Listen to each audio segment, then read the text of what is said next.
A lot of people are afraid to market themselves online because they think it makes them vulnerable to crazy people out there. And obviously the internet is the World Wide Web, but it's also the wild, wild west when it comes to just people who will just troll you for no reason whatsoever, or people who will be upset with you and then decide to try to ruin you online.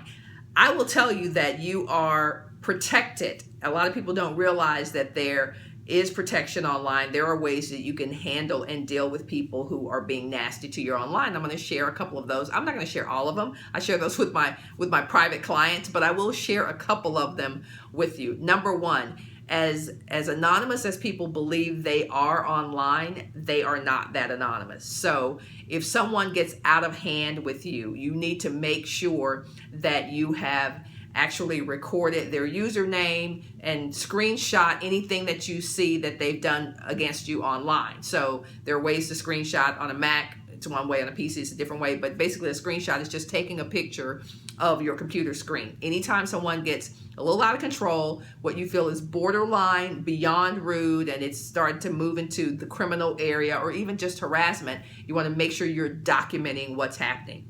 So they are not anonymous because every computer has what's called an IP address. So basically it's like a regular address. So if you turn on a computer at the local office Max, or if you turn it on in your home, there is an IP address that lets people know where that computer actually is located, and in some cases who owns that computer. So that's a little known fact. So they're not really anonymous. Now, there are ways that people, very high-level hackers, can hide their IP address and start dealing in proxies and other stuff that you probably don't want to get into.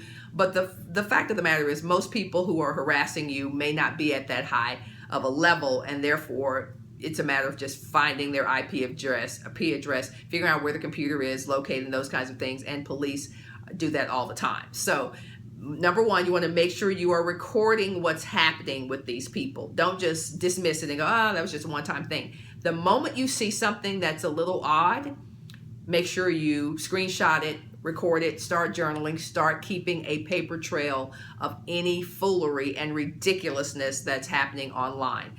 People who are out there who just want to be nasty will be nasty. Most people have a good heart and are going to do the right thing, but you want to make sure that you have a paper trail for people who may start to do some pretty ridiculous things. So hopefully that was helpful for you. Until next time, go out there, make your move, make your mark, and make your difference. Be safe.